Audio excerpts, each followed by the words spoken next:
Perkenalkan, namaku Andri. Saat ini umurku 25 tahun. Aku belum menikah dan masih mencari jodoh yang tepat buatku. Sebenarnya 3 tahun yang lalu aku pernah punya pacar. Namanya Lucy. Dia wanita yang cantik, anggun, dan berambut panjang. Dia temanku waktu kuliah. Sungguh, waktu itu aku dibuat terpesona olehnya, sehingga aku pun melancarkan serangan untuk menaklukkan hatinya. Biarpun waktu itu banyak sekali yang ngejar-ngejar dia untuk jadi pacarnya, tapi aku tak patah arang. Aku tetap terus maju. Dan akhirnya akulah yang terpilih. Aku bisa mendapatkan cintanya. Hatiku senang sekali waktu itu. Aku bisa berpacaran dengan wanita secantik Lucy. Saat itu pula banyak laki-laki yang patah hati karena Lucy lebih memilihku ketimbang mereka. Aku dan Lucy mulai mengikat janji untuk saling setia dan bisa saling menerima. Ya, asik sekali pacaran dengan Lucy.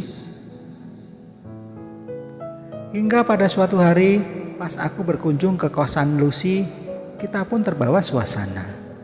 Hingga kita pernah melakukan hal itu. Pertama kali aku melakukannya dan baru sekali seumur hidupku. Itu sungguh luar biasa sekali. Semenjak itulah kita malah sering melakukannya lagi. Tapi kita tetap berhati-hati supaya tidak jadi. Waktu bergulir dengan cepat. Ternyata orang tua Lucy tidak merestui hubungan ini. Karena Lucy sudah dijodohkan dengan laki-laki pilihan orang tuanya. Lucy pun tak bisa berbuat apa-apa. Dia menuruti permintaan orang tuanya. Dan dia pun mengakhiri hubungan ini. Aku pun juga tak bisa berbuat apa-apa. Aku harus bisa menerima semua ini. Sakit hati ini. Namun ini mungkin sudah takdir dari Ilahi. Itulah sedikit ceritaku di masa lalu. Sekarang aku sudah bisa move on. Dan aku bekerja di salah satu perusahaan di kotaku. Di tempatku bekerja, atasanku seorang janda muda beranak 1. Orangnya nyebelin.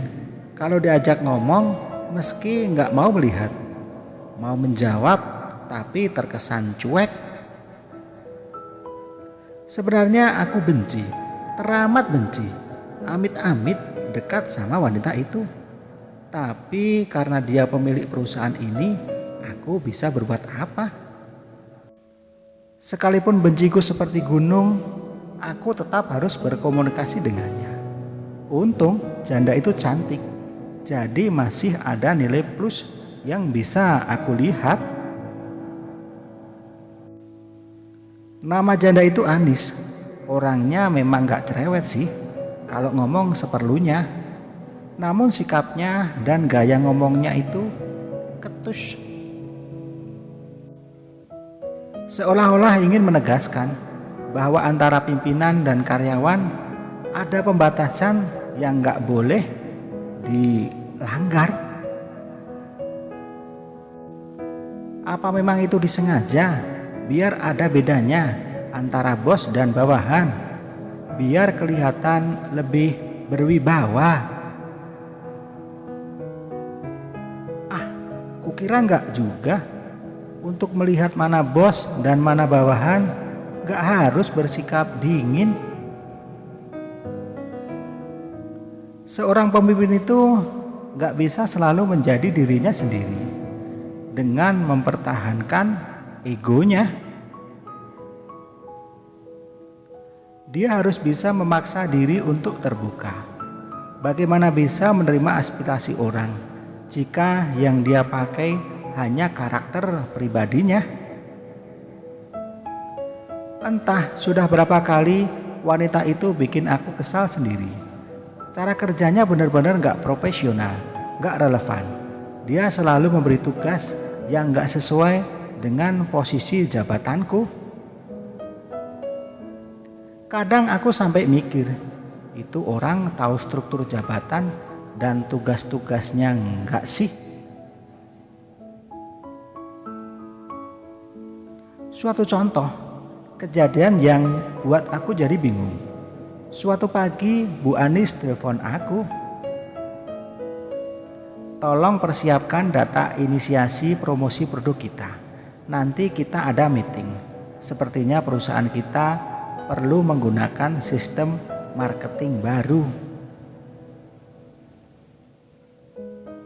Aku kaget. Ini orang apalagi nggak sadar ya? Itu kan tugas manajer pemasaran. Sementara aku manajer personalia. Dan anehnya lagi, Bu Anis ini sebenarnya penuh dengan hal-hal yang tak pernah aku mengerti. Seperti yang terjadi pada sore itu. Dia menelponku, kemudian dia berkata, "Kamu nanti malam ada acara enggak?"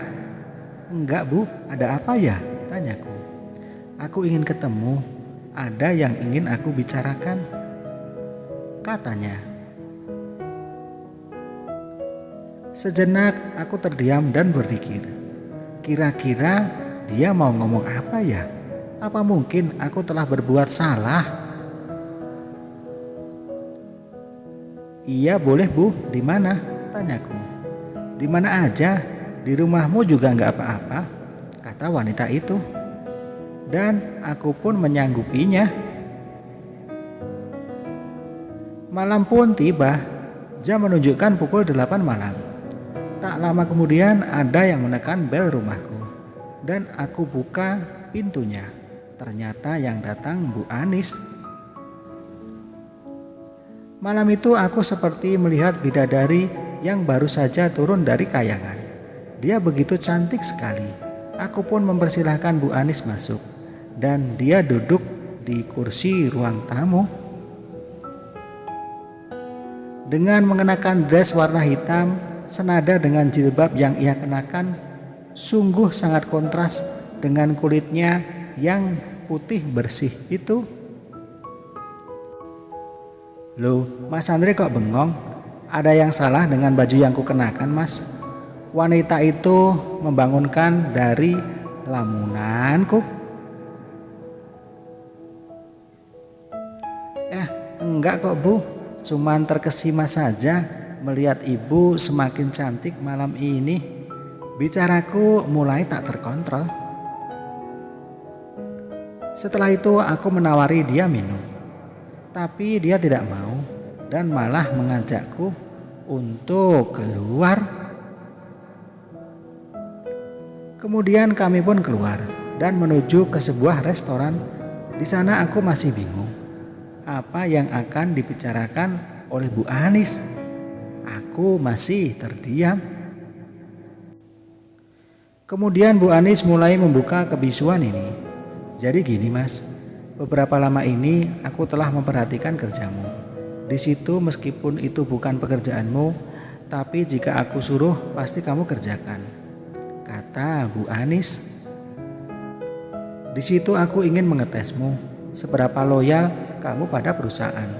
Dan akhirnya kamu lulus ujianku. Dengan begitu aku menawarkan kamu untuk menjadi direktur di perusahaan." Mendengar hal itu, aku kaget tapi bahagia. Ternyata di balik sikap cuek dan sesuka hatinya selama ini hanya sebuah ujian saja. Namun di tengah kebahagiaanku, tiba-tiba Bu Anis bersedih. Itu setelah dia menerima telepon. Aku tak tahu apa yang ia bicarakan. Namun aku merasa kaget karena dia begitu sangat terpukul. Aku pun mendekatinya, dan menenangkannya. Kemudian wanita cantik itu meletakkan kepalanya di pundakku dan dia berkata, jika dia telah kalah atas hak asuh anaknya. Aku tak tahu harus berbuat apa. Yang ada, aku hanya berusaha untuk menenangkannya. Namun sejak saat itu, aku dan Bu Anis mulai sangat akrab. Bahkan kami sering keluar bersama, liburan bersama. Sudah layaknya sepasang kekasih. Ternyata orang yang selama ini bikin aku kesal, tapi hari ini aku benar-benar malah jatuh cinta kepadanya. Hingga akhirnya aku memutuskan untuk mengajaknya menikah. Aku sudah tidak peduli dengan statusnya sebagai janda. Terserah orang mau bilang apa. Yang jelas aku sangat bahagia